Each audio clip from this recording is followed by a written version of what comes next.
नमस्कार, स्वागत है आपका एक नए तेवर एक नए अंदाज में लंच ब्रेक देख रहे हैं आप। आपके साथ हूं मैं नेहा बाथम। श्रद्धा मर्डर मामले से जुड़ी इस वक्त की बड़ी खबर आपको बता दें, लगातार इस मामले पर नए नए खुलासे होते जा रहे हैं। सबूतों की तलाश लगातार जारी है और लगातार तीसरे दिन भी मेहरौली के जंगल में दिल्ली पुलिस ने लगभग 4 घंटे की तलाशी की है और यही वो जंगल है जहां पर श्रद्धा के लाश के टुकड़ों को उसके प्रेमी आफ्ताब ने फेंका था और ये बात आफ्ताब ने खुद कबूली है।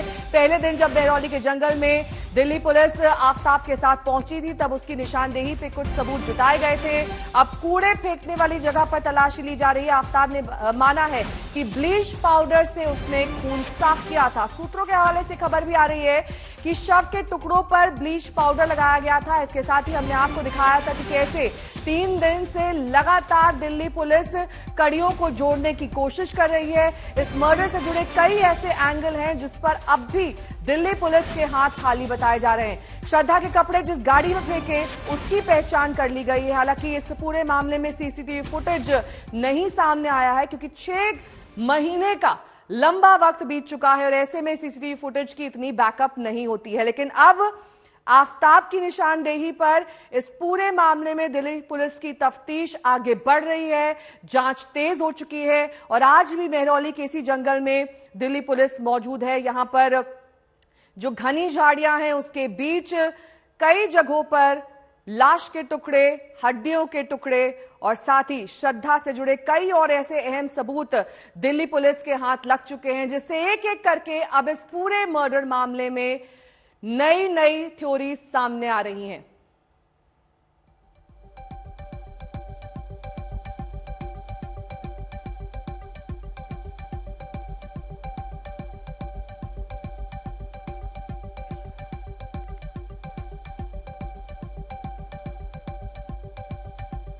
तो श्रद्धा के कपड़े जिस गाड़ी में फेंके गए उस गाड़ी को चिन्हित कर लिया गया है। कूड़ा फेंकने की 2 जगहों की निशानदेही की गई है आफ्ताब की स्टेटमेंट्स के आधार पर, लेकिन अभी तक श्रद्धा का मोबाइल फोन बरामद नहीं हुआ है। यह इस पूरे मामले में अहम कड़ी साबित हो सकता है। इसके साथ ही आफ्ताब ने भी कई बार अपना फोन नंबर बदला, फोन बदले, डेटिंग साइट्स पर वो एक्टिव रहा, कई महिला मित्र वो घर पर भी लाया और इस पूरी वारदात के बाद से ही वो इस बात पर फोकस करने में लगा रहा कि सब कुछ ठीक ठाक और नॉर्मल दिखाई दे सके। हिमांशु मिश्रा मेरे सहयोगी इस वक्त तमाम जानकारी के साथ सीधे मेहरौली के उसी जंगलों से जुड़ रहे हैं जहां पर इस वक्त दिल्ली पुलिस की टीम मौजूद है। हिमांशु, देखिए, बेहद अहम अब इस पूरे मामले में है कड़ियों को जोड़ना, क्योंकि आप लाख थ्योरी बना लें, अगर उनके बैकअप सबूत नहीं होते हैं तब इन थ्योरीज को कोर्ट में बिना सबूतों के पेश नहीं किया जा सकता है। बिल्कुल, देखिए, और ये जंगल मैं आपको दिखा रहा हूं। इस जंगल में पुलिस की मेहनत आपको मैं दिखाता हूं कि पुलिस किस तरीके से दिन रात इस जंगल में काम कर रही है। आप ये देखिए, ये वो हिस्से हैं जहां पर दिल्ली पुलिस की टीम पहुंची और इस पूरे इलाके में आप देखिए उन्होंने झाड़ियों को हटाया है। आगे लेके चलते हैं आपको। ये देखिए, इन सभी जगहों पर पुलिस ने इन झाड़ियों को हटा हटाकर आप दूर तक अगर आप देखिए तो यहां पर पुलिस की टीम ने 4 घंटे आज जो मशक्कत की है। दरअसल पुलिस हर कीमत पे कोशिश कर रही है कि उसे एक तो श्रद्धा का सिर मिल जाए और दूसरा वो हथियार मिल जाए जिससे उसने शव के टुकड़े किए थे। और यही वजह है कि इस पूरे जंगल में लगातार वो काम कर रहे हैं। और इतना ही नहीं, एक टीम तो यहाँ पे लगी है और आज जो पुलिस की टीम पहुंची थी उनकी संख्या काफी ज्यादा थी, करीब 30 से 40। क्योंकि आप इस पूरे मामले को शुरुआत से ही ट्रैक कर रहे हैं, आपसे ये जानना चाहेंगे कि श्रद्धा का मोबाइल फोन पहले महाराष्ट्र में बताया गया, अब उसकी लास्ट लोकेशन मेहरौली आ रही है।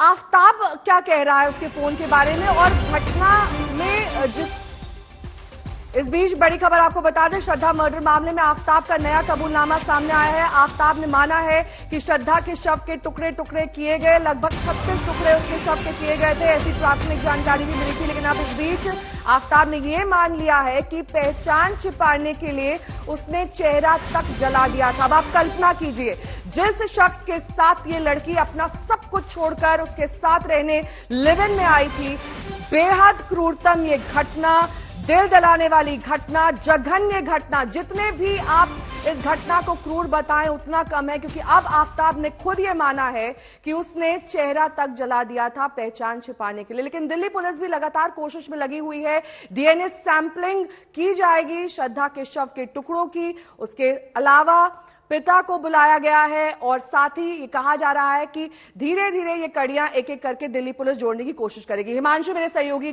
जुड़े हुए। हिमांशु, ये नई जानकारी अब मिल रही है, श्रद्धा के चेहरे तक को जला दिया गया। अब क्रूरता की सारी हदें यहां पर आफताब ने पार कर दी। बिल्कुल, देखिए जिस तरीके से जो आफताब है वो पुलिस को बयान दे रहा है, उसको लेकर के पुलिस थोड़ी सतर्क भी है। वो जो कुछ भी कहता है पुलिस पहले उस चीज की पड़ताल करती है। पुलिस को उसने जो भी बयान दिया है उसके आधार पर इन्वेस्टिगेशन आगे बढ़ाया जा रहा है। और अब देखिए जो उसने नई बात बताई है पुलिस के सामने, चेहरा जलाने की। आज तक उसने ये बात पुलिस से छिपा के रखी थी और पुलिस को हमेशा नई थ्योरी बता रहा था। और वो देखिए पकड़ा कैसे गया, कैसे पुलिस को शक हुआ उस पर। जब उसने पुलिस को जब उसकी गुमशुदगी की रिपोर्ट महाराष्ट्र में दर्ज हुई तो आफताब ने यह बोला कि 22 मई को तो श्रद्धा चली गई थी, अपना फोन ले गई थी, बाकी सारा सामान घर छोड़ गई थी। लेकिन जब पुलिस ने श्रद्धा के मोबाइल को खंगाला तो पता चला कि 22 मई के बाद वो फोन जब भी ऑन हुआ वो उसी इलाके में हुआ, दिल्ली के महरौली इलाके में, जहां पर उसने किराए का मकान लिया था। उससे जो ट्रांजैक्शन हुआ वो भी उसके मोबाइल से उसी इलाके से हुआ और दोस्तों को जो सोशल मीडिया पे जवाब दिया गया उसी इलाके से। यहां पर वो फंसा और उसके बाद धीरे धीरे सच सामने आता गया। लेकिन जो 3 चीजें हैं जो बेहद महत्वपूर्ण है यहां पर नेहा, सबसे पहले तो सिर्फ पुलिस ढूंढना बहुत महत्वपूर्ण है। दूसरी चीज, श्रद्धा का मोबाइल फोन। इस पूरे मामले में श्रद्धा का मोबाइल फोन एक अहम कड़ी साबित हो सकता है डीएनए रिपोर्ट के अलावा। और यही वजह है कि इन दोनों मोर्चों पर पुलिस लगातार काम कर रही है। श्रद्धा के मोबाइल को खोजने के लिए पुलिस ने कई एक्सपर्ट की मदद ली है। यहां से लेकर के महाराष्ट्र, पूरा बॉम्बे, हर जगह लोकेशंस चेक की गई हैं। उसके मोबाइल नंबर के, उसका जो IMEI नंबर है, पुलिस उसके जरिए एक एक तरीके से उसके मोबाइल को ढूंढने की कोशिश कर रही है कि अगर मोबाइल आफताब का भी बेहद अहम है इस पूरे मामले में। वो अपने मोबाइल फोन के बारे में क्या जानकारी दे रहा है, क्योंकि ये भी कहा जा रहा है उसने कई बार नंबर्स बदले, कई बार अपना फोन भी बदला। साथ ही जो मर्डर वेपन है वो अभी तक पुलिस के हाथ क्यों नहीं लगा? क्या आफताब ने इसके बारे में जानकारी नहीं दी है? देखिए जो मर्डर वेपन है उसके बारे में उसने तो ये बताया कि जो कूड़ा उठाने वाली गाड़ी आती है मैंने उसमें फेंक दिया था। तो पुलिस उस हिसाब से भी इस मामले को आगे बढ़ा रही है।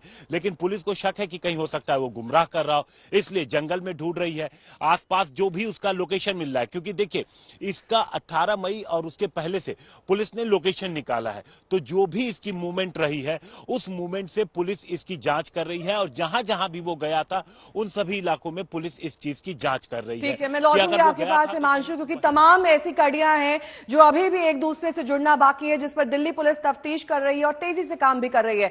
श्रद्धा के पिता ने आज तक से खास बातचीत में खुलासा किया कि पुलिस उन्हें आफताब के फ्लैट पर ले गई और वहां उन्होंने, आफताब ने यह बताया कि कैसे उसने श्रद्धा को मारा था। कि उसने कई बार मारपीट की श्रद्धा से। तो कितनी बार मारपीट किया? श्रद्धा ने आपको कभी बताया था ये बात कि जो लगातार है वो मारपीट करता था आफताब श्रद्धा से? मुझे डायरेक्टली बात नहीं की उन्होंने कि ऐसे मारपीट करता है। वो मेरे वाइफ को बताया था और वाइफ ने फिर, मेरा बेटा है उसने फिर मुझे बताया कि ऐसे मारपीट करता है। नहीं तो क्या एक बार ब्रेकअप भी हो गया था? वो घर पर आया था, वो श्रद्धा आपके घर पर आ गई थी क्या? वो वापस आया था आफताब श्रद्धा के पास माफी मांगने, ऐसा कुछ है? नहीं, ऐसा कुछ नहीं।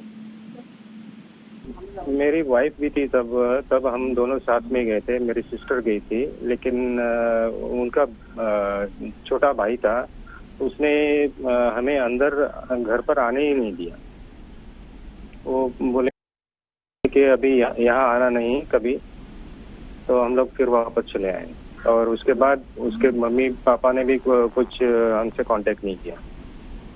विकास जी, जब ये मिसिंग की रिपोर्ट आपने दर्ज कराई तो मुंबई पुलिस आफताब को बुलाई थी और आप भी साथ में थे जब पूछताछ इंट्रोगेशन हो रही थी? तो क्या बोल रहा था? मुंबई पुलिस के सामने तो उसने डिक्लेयर नहीं किया कुछ भी। तो बोलता है हमारा ब्रेकअप हुआ है और वो कहीं चली गई है, तो शायद कहीं पे होगी, आप ढूंढ लीजिए। क्या उस दौरान क्या उसका हाव भाव क्या था, आपने देखा भी होगा, क्योंकि उस वक्त तो मर्डर हो चुका था, वो तो बाद में, लेकिन उसका बिहेवियर कैसा था? एकदम नॉर्मल था, जैसे वो यहाँ भी दिल्ली पुलिस में भी ऐसे नॉर्मल सी बात करता है। अभी कंफ्यूज ये ऐसे मतलब डिक्लेयर करके भी वो नॉर्मल सी बात कर रहे हैं। क्या डिक्लेयर करके मतलब, आप थोड़ा क्लियर बताएं कि मैंने मर्डर कर दिया उसके बाद? नहीं, वो कन्फेस किया ना कि श्रद्धा इज नो मोर, तब भी वो एकदम नॉर्मल बात कर रहा है। कुछ डर ऐसा कुछ लग नहीं रहा है उसको। मतलब उसको ऐसा कोई पश्चाताप नहीं था कि उसने मर्डर कर दिया? कुछ पश्चाताप नहीं था उसको। दिल्ली में और कहाँ कहाँ दिल्ली पुलिस आपको लेकर गई जहाँ आफ्ताब भी था? क्या उस कमरे में गए थे आप, उस फ्लैट में? जी, तभी मुझे दिल्ली पुलिस लेके गई थी, जब ये फॉरेंसिक वाले सब लेके वहाँ गए थे, तब मुझे भी लेके गए थे। तो कमरे में क्या देखा आपने, मतलब क्या क्या चीजें कैसे देखी? क्या कोई ब्लड स्पॉट था? किस तरह से कमरा था? क्या बताया कमरे में कहाँ मर्डर किया था उसने? नहीं, उन्होंने सारे एविडेंस मिटा दिए। और मेरे सहयोगी अरविंद ओझा इस वक्त तमाम जानकारी के साथ जुड़ गए हैं। अरविंद ने श्रद्धा के पिता से बात की थी। देखिए, सबसे यहां पर हैरान करने वाली बात अरविंद ये नजर आई इस पूरी बातचीत में कि आफ्ताब को कहीं ना कहीं इस पूरी वारदात का कोई पश्चाताप नहीं है। एकदम कंपोज्ड वो हर चीज का जवाब दे रहा है, चेहरे पर शिकन तक नहीं है। बिल्कुल आपने सही कहा, चेहरे पर शिकन तक नहीं है और पूरी तरह से कॉन्फिडेंट नजर आ रहा है। जाहिर सी बात है, 6 महीने का वक्त मिला उसे और उसी कमरे में रहता था जहां पर उसने हत्या की। और जिस तरह से एफएसएल की टीम वहां पर पहुंची थी, उस एफएसएल की टीम के एक सदस्य ने आज तक से बातचीत की है ऑफ कैमरा। उसने बताया कि किस तरीके से पूरे कमरे को साफ किया गया था, जो फ्रिज था उसे साफ किया गया था। श्रद्धा का मर्डर बेड पर ही किया था आफ्ताब ने, और उस बेड को भी पूरी तरह से क्लीन कर दिया था केमिकल से। तो उसे वो पूरा कॉन्फिडेंस है कि सबूत तो मिलने नहीं है, लेकिन ऐसे कई एविडेंस वो मिले हैं दिल्ली पुलिस को जो साबित करते हैं कि वारदात को उसी ने अंजाम दिया है। हालांकि अभी जो आलाए कत्ल है, जो छोटी आरी है जिससे काटा था बॉडी को, वो बरामद नहीं हुआ है। श्रद्धा का मोबाइल फोन बरामद नहीं हुआ है। लेकिन अभी जो हमें जानकारी आई है, दिल्ली पुलिस ने उस कूड़े वाले गाड़ी की पहचान कर ली है जिसमें आफ्ताब ने दावा किया था कि उसमें कपड़े फेंके थे। तो अब वो जो गाड़ियां थी, वो 2 ऐसे स्पॉट है जहां पर कूड़ा वो जो गाड़ी में कूड़ा वो फेंकती है, तो वहां पर भी सर्च ऑपरेशन चलाया जा रहा है। लेकिन जिस तरीके से वो ये दावा कर रहा था आफ्ताब कि श्रद्धा तो कहीं छोड़कर चली गई है, लेकिन 26 तारीख को श्रद्धा का वो मोबाइल फोन ऑन करता है, 54,000 रुपए ट्रांसफर करता है, यहाँ से उसकी चोरी पकड़ी जाती है। तो कुछ इस बीच आफ्ताब और श्रद्धा मुंबई के वसई में रहे। 2020-21 में वहां आफ्ताब ने एक फ्लैट किराए पर लिया था और उसी फ्लैट से आज तक संवाददाता पारस दामा और ज्यादा जानकारी दे रहे हैं। श्रद्धा वालकर मर्डर केस में हर रोज नए पहलू खुल रहे हैं। ऐसे में वसई इलाके में जहां पर श्रद्धा और आफ्ताब रहते थे, उस फ्लैट में हम पहुंचे हैं और जो ओनर थी, हम उनसे बात करने की कोशिश करेंगे कि दोनों यहाँ रहते थे, कौन से साल में रहते थे। जयश्री जी हमारे साथ हैं। जयश्री जी, कौन से साल में जो है आफ्ताब और श्रद्धा यहाँ पर रहते थे? क्योंकि मेरे को वो सब याद भी नहीं है और वो याद नहीं है। और दूसरी बात क्या है ना, मैं कल बताई थी 18 महीना, मगर 18 महीना नहीं थे। रिकॉर्ड में देखा तो वो 18 महीना नहीं थे। साल भर में भी वो लोग शायद नहीं थे। हाँ। तो इसके लिए मैं नहीं बता सकती, जो पूछने सेक्रेटरी से पूछो, क्योंकि उनके पास रिकॉर्ड सारा है। वो लोग गए और मैं अपने घर में रहने को आई। बस, और मैं उन लोग के बारे में कुछ नहीं जानती। बिल्कुल। तो कभी आपकी मुलाकात हुई थी? क्योंकि रूम देने से पहले कभी बातचीत हुई थी आपका? सब एजेंट लोग कर किया था, मैंने कुछ नहीं किया था, क्योंकि वो लॉकडाउन था, मैं नहीं आ पाई। मैं मेरी बेटी के घर में कल्याण में थी। अच्छा। इसलिए मैं नहीं आ पाई। अच्छा। और इनके बारे में मैं कुछ नहीं बता। अगर पूछना है तो जाके वो सालवी है, वो एजेंट है, उनसे पूछो, क्योंकि उन्होंने घर किराए पे दिया था। मैंने नहीं दिया था। और क्योंकि मेरे को फोन किया था, मैं आके गई थी, वो लोग नहीं आए थे, इसलिए वो लोग के साथ मेरी मुलाकात नहीं हुई थी। कभी भी कोई सोसाइटी की तरफ से कुछ कंप्लेन आई हो कि घर में झगड़ा हो रहा है या बाकी सारी चीजें ऐसा कुछ? वो सब सोसाइटी से कोई कंप्लेंट नहीं आई थी, लेकिन सुना ही पड़ा कि वो लोग झगड़ा करते थे और वो भाग के नीचे भाग जाते थे झगड़ा करते। कभी भी कोई सोसाइटी की तरफ से कुछ कंप्लेन आई हो कि घर में झगड़ा हो रहा है या बाकी सारी चीजें ऐसा कुछ? वो सब सोसाइटी से कोई कंप्लेंट नहीं आई थी, लेकिन सुना ही पड़ा कि वो लोग झगड़ा करते थे और वो भाग के नीचे भाग जाते थे झगड़ा करते कि वो शायद होता होगा। और सब लोग बोल रहे थे कि इधर बैठ के वो लोग झगड़ा करते थे और नीचे से सब लोग देखते थे वो लोग का तमाशा। वो सब वो नहीं, इतना ही मैंने सुना है, उसके बारे में और कुछ नहीं बता सकते। ठीक है, बहुत बहुत शुक्रिया जयश्री जी हमसे बात करने के लिए। ये वही अपार्टमेंट है जहां पर आफ्ताब और श्रद्धा रहा करते थे और इसी अपार्टमेंट में जो ओनर हैं जयश्री पाटकर, उनका कहना है कि उन्होंने भी बहुत बार ऐसे सुना था कि यहाँ पे दोनों का झगड़ा होता था और झगड़ा होने के बाद आसपास के सारे लोग जो हैं वो देखते थे और उनको भी इस बारे में जानकारी थी कि यहाँ पर श्रद्धा और आफ्ताब रहते हैं और झगड़ा जो है दोनों के बीच होता है। कैमरामैन सुनील वैद्य के साथ पारस दामा, आज तक। तो श्रद्धा मर्डर मामले में आफ्ताब का नया कबूलनामा सामने आया। उसने कहा है कि कत्ल के बाद उसने श्रद्धा के चेहरे को जला दिया था ताकि पहचान छुपाई जा सके। आरोपी आफ्ताब इस वक्त पुलिस की गिरफ्त में है। सुबह एक बार फिर पुलिस मेहरौली के जंगलों में पहुंची, जहां लगभग 3 घंटे तक जांच की गई। आफ्ताब ने माना है कि श्रद्धा के शव के टुकड़े टुकड़े किए, उसके बाद पहचान छुपाने के लिए चेहरे को जला दिया। इस पूरे मर्डर मामले की गुत्थी सुलझाने के लिए दिल्ली पुलिस के पास ना तो श्रद्धा का मोबाइल फोन है, ना ही आफ्ताब का और ना ही मर्डर वेपन।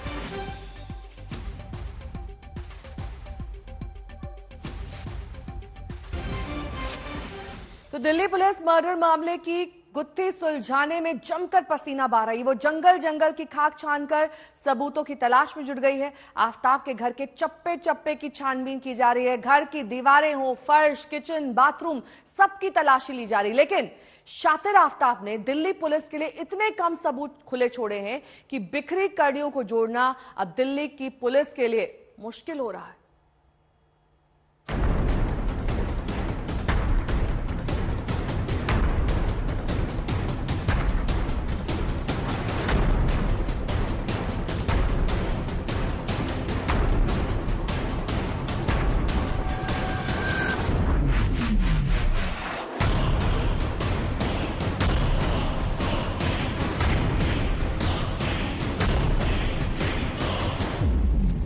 इसी घने जंगलों में श्रद्धा के कत्ल के सबूत छुपे हुए हैं, लेकिन कहां? ये दिल्ली पुलिस के सामने इतना बड़ा सवाल बन चुका है, जिसने इस हत्या के ओपन एंड शट केस को अब एक मिस्ट्री में तब्दील कर दिया है।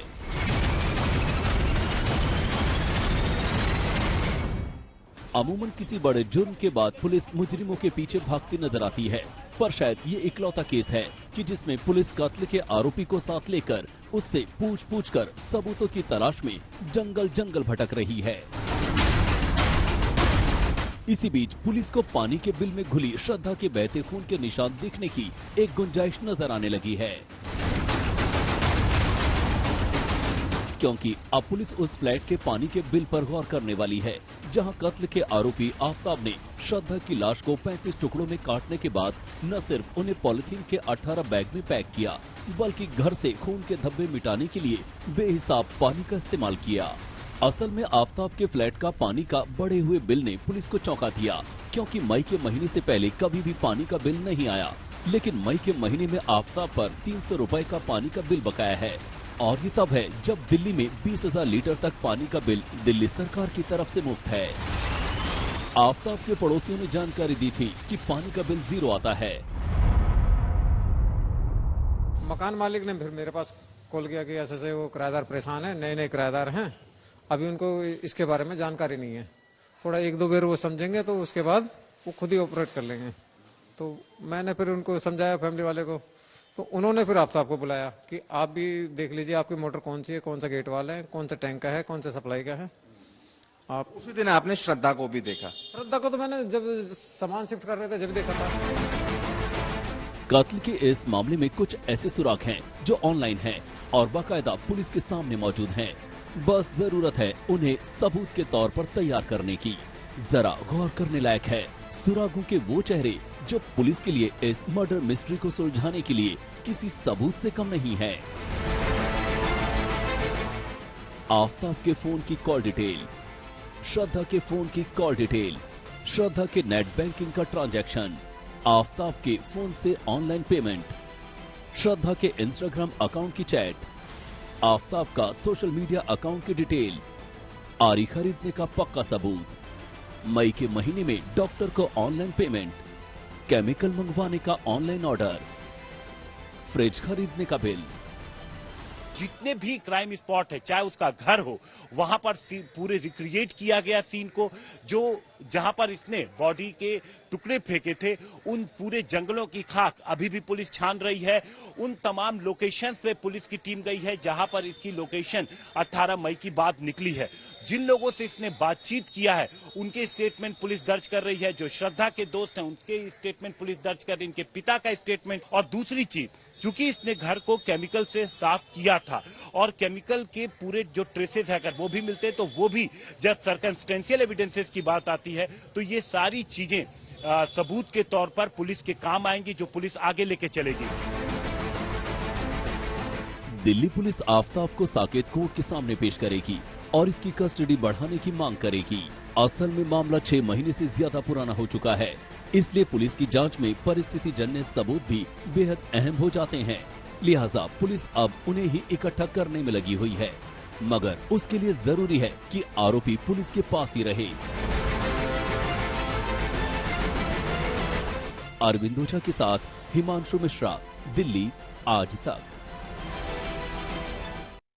तो एक सवाल तो ये भी उठ रहा है कि आखिर अभी तक पुलिस क्या क्या हासिल कर चुकी है, वो कौन कौन सी चीजें हैं जिन्हें सुराग के तौर पर और सबूतों की कतार में रखा जा सकता है, क्योंकि अभी तक पुलिस को वो आला कत्ल नहीं मिला है जिसे श्रद्धा को कत्ल करने के बाद उसकी लाश के टुकड़े टुकड़े किए गए। इसके अलावा श्रद्धा का मोबाइल कहां है, जो इन सबूतों की लिस्ट में शायद सबसे ऊपर है।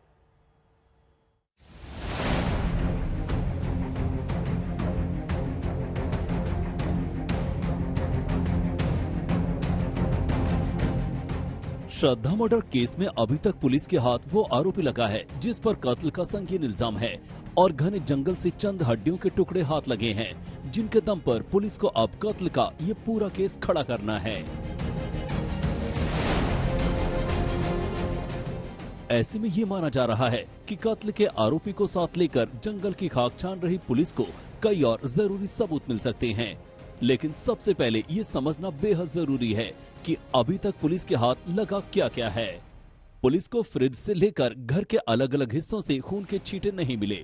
आरोपी ने खून से सने कपड़ों को एक कचरे की गाड़ी में डाल दिया था। जिस आरी से लाश के टुकड़े करने की बात कही जा रही है वो भी पुलिस के हाथ नहीं लगी है। जिस फोन से एक ही झटके में कई राज फाश हो सकते हैं, श्रद्धा का वो फोन भी पुलिस के हाथ नहीं लगा है। इतना ही नहीं, आरोपी आफताब जिन जिन रास्तों से गुजरने का दावा कर रहा है, पुलिस को अभी तक वहां के सीसीटीवी फुटेज तक नहीं मिले। हालांकि जंगल से अभी तक पुलिस को कुछ टुकड़े मिले हैं, लेकिन वो श्रद्धा के ही हैं, ये तो जांच से सामने आएगा। मगर पुलिस को अब भी बड़ी ही शिद्दत से श्रद्धा का सिर और धड़ के दूसरे हिस्से की तलाश है, जिससे कत्ल के किस्से को सुलझाने में मदद मिलेगी। अब तक सिवाय कबूलनामे और चंद दावों के एक भी ऐसी चीज सामने नहीं आई है जिससे साबित हो कि श्रद्धा का वाकई कत्ल हुआ है, क्योंकि जिन पॉलिथीन बैग में लाश के टुकड़े फेंकने की बात कही गई वो भी पुलिस को नहीं मिले।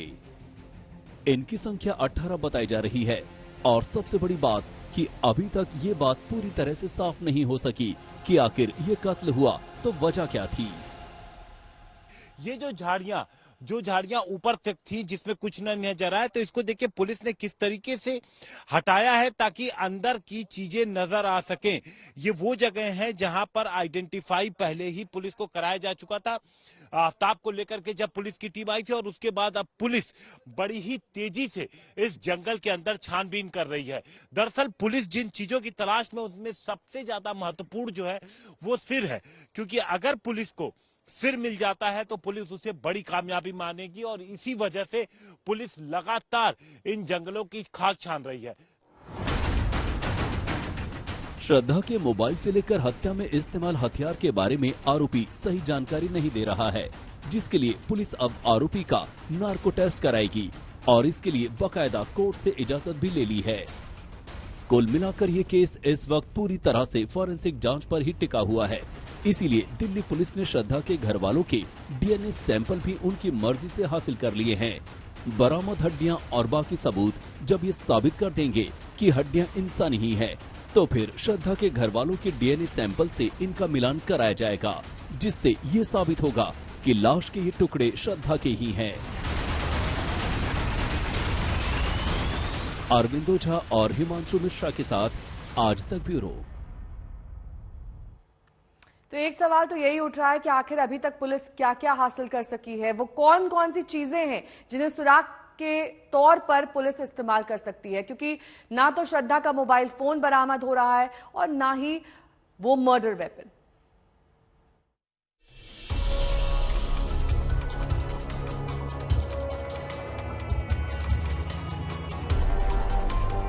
दिल्ली पुलिस के हाथों से वक्त तेजी से फिसल रहा है। बस एक दिन का वक्त बचा है। मेहरौली थाने में बंद आफताब की पुलिस हिरासत कल यानी 18 नवंबर को खत्म हो रही है और दिल्ली पुलिस उन सबूतों से अब भी दूर है जो अदालत में आफताब का जुर्म साबित कर सके। 3 दिनों की पूछताछ के बाद दिल्ली पुलिस उस आरी को नहीं ढूंढ पाई है जिससे श्रद्धा का कत्ल हुआ। श्रद्धा का मोबाइल तलाशने में भी दिल्ली पुलिस अब तक नाकाम रही है। श्रद्धा के कपड़ों की बरामदगी भी अब तक नहीं हो पाई है और तो और बरामद 13 हड्डियां श्रद्धा की लाश की ही हैं। ये भी फिलहाल पुलिस पुख्ता तौर पर नहीं कह रही है। अब तस्वीर ये है कि कातिल के नाम पर आफताब तो पुलिस थाने में है, लेकिन जिस श्रद्धा का कत्ल हुआ है उसके कत्ल के कोई सबूत नहीं है। पुलिस को भी इस बात का एहसास है, इसीलिए अब पुलिस आफताब की जुबान के बजाय उसके दिमाग से कत्ल का राज बाहर निकलवाना चाहती है और इसलिए आफताब के नार्को टेस्ट की इजाजत के लिए हाथ पांव मार रही है। मेहरौली थाने में उससे पूछताछ हुई है और इसके बाद आज उसे जब कोर्ट में पेश करेंगे तो पूरी उम्मीद है कि पुलिस आगे रिमांड की मांग करेगी, क्योंकि अभी कई सारी चीजें बरामद करना बाकी है, जिसमें श्रद्धा का मोबाइल फोन, कपड़े, हथियार, ये 3 महत्वपूर्ण चीज हैं। और इसके अलावा वो फोन जो खुद ये इस्तेमाल करता था श्रद्धा की दोस्ती के समय, वो फोन भी जो खुद इसका है आफताब का, वो फोन भी पुलिस रिकवर करने की कोशिश कर रही है। देश को झकझोर देने वाले इस क्राइम केस की गुत्थियां सुलझाने में दिल्ली पुलिस ने एड़ी चोटी का जोर लगा दिया है। पुलिस की एक टीम आफताब को लेकर छतरपुर के उस घर में भी गई जहां श्रद्धा का कत्ल हुआ था। पुलिस के साथ फॉरेंसिक एक्सपर्ट्स की एक टीम भी थी। घर के अंदर फॉरेंसिक टीम ने बाकायदा श्रद्धा के कत्ल का रिकंस्ट्रक्शन भी किया। यही वजह है कि पुलिस उसके हर एक बयान को, सबूत उससे जुड़े तलाशने की कोशिश कर रही है, ताकि अगर ये कोर्ट में जाता है और कोर्ट में जब केस चार्जशीट हो जाता है उसके बाद अगर ये अपने बयान से मुकरता है तो पुलिस कैसे उसको इस्टेब्लिश करेगी। और यही वजह है कि तमाम सर्कमस्टेंशियल एविडेंसेस, चूंकि वारदात को 6 महीने से ज्यादा का वक्त हो चुका है, इसलिए ऐसे मामलों में ज्यादातर जो इंपॉर्टेंट होता है वो सर्कमस्टेंशियल एविडेंसेस होता है। पुलिस लोकेशन इस्टेब्लिश करती है, फिर लोकेशन पे आरोपी को इस्टेब्लिश करती है और उसके बाद कोर्ट में वो तमाम सबूत पेश करती है। इस मामले में भी पुलिस इसी तरीके से आगे चल रही है। आफताब का घर इस केस की बेहद अहम कड़ी है, क्योंकि यही वारदात को अंजाम दिया गया।